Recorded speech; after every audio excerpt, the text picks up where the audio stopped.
We go back to our conversation on Pregnancy Awareness Week with Dr. Manala Makua, who is the Chief Director of Women's Maternal Health and Reproductive Health. Welcome back, Dr. Makua. Thank you. Apologies about the technology. Yeah, the technology's actually gone on Valentine's break, it seems, today. Now, Doctor, I was actually asking you a question about the antenatal classes. How early should a woman who's just found out that she's pregnant actually prepare to start attending those classes? Actually, the right time to attend the antenatal classes is the minute you discover that you are pregnant. And you should be able to discover that you're pregnant before the 12 weeks of pregnancy. Ideally, a lot of things and a lot of development happens in the first 3 months of your pregnancy towards the 4th month of pregnancy. So it's at that point where you need to get to the clinic, get some advices, especially on nutrition, what you should eat, what you should avoid, how to need to conduct yourself, and also to take initial assessments that will help you to discover whether you need to be put on treatment or not. There are many things that they can be tested at that point. HIV being one of them, hepatitis is one of them, and your blood groups. Some of those things, if they're done very early, they'll assist you in enjoying your journey in your pregnancy. Are you able to share some of those things that perhaps women who are pregnant are not allowed to eat during that period of pregnancy? The one common thing that gives a challenge with pregnant women is what we call pica. Pica is the desire or excessive desire to eat something that is not edible. Some women eat chalks, some women eat soil, and some women eat a lot of other things just because they have a craving for that. And those are some of the things that you need to avoid. You need to find a way of how do you resist craving. For an example, an irresistible sense of eating soil usually is related to your deficiency in iron. So you need to get to the clinic and get your iron levels checked. And that's when you will realize that actually all what you would need is iron supplements, and it will help you take the pica away. When it comes to some of the do's and don'ts, for example, what can you share or enlighten the viewers about regarding that? And with people that actually have to work full-time jobs, until what point in their gestation period should they be at work?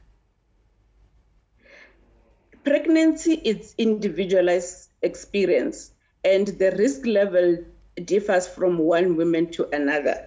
If you are having a low-risk pregnancy, meaning you don't have a situation where you've got an elevated blood pressure, you don't have some episodes of bleeding, you don't have the swelling of your feet, and you also don't have struggle with your back, and you are exercising enough, actually you can work up until the last month of your pregnancy and enjoy your leave post-delivery. It is safe.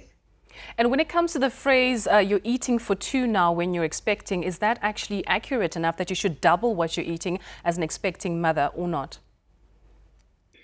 That is not accurate. What is accurate is eat what will benefit you and your baby. It's not the portion size that is important, but it's actually the quality of the food that you eat. You will need to now balance your diet even far more better than you have been doing before you fall pregnant. Make sure that your plate is colorful, it's got yellow, it's got green, and I want to emphasize that green must remain green. So if you're intending to eat something that is green, either be cabbage or spinach, it needs to be cooked green and be served green and you eat it green. So you need to balance the nutrients in your food rather than increasing your portion size.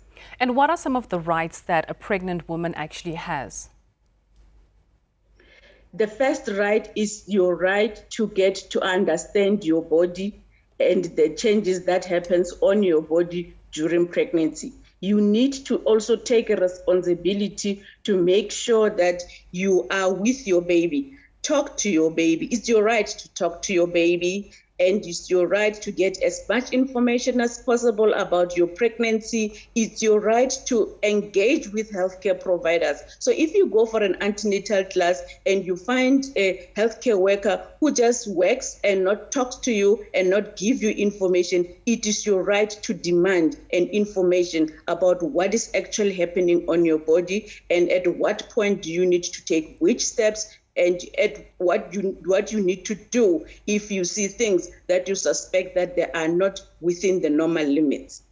And during lockdown level 5, some women actually complained about having very lonely, traumatizing and somewhat depressing experiences due to the lockdown restrictions that were very tight. Now, during that period, or in the case of a pandemic or, being in a state of national disaster, can you still choose who goes with you into the delivery room? What sort of compromise is there to keep the mother and the baby safe from the pandemic, as well as, helping them to have a pleasant experience?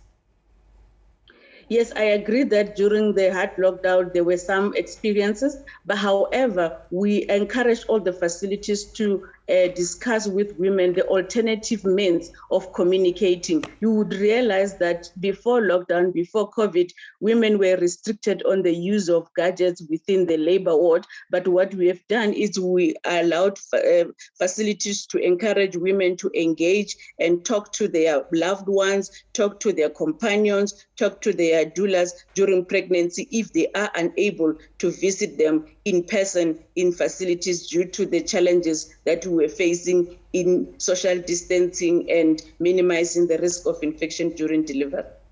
And just lastly, the importance of breastfeeding then for these mothers once the child is born. How soon do you start breastfeeding?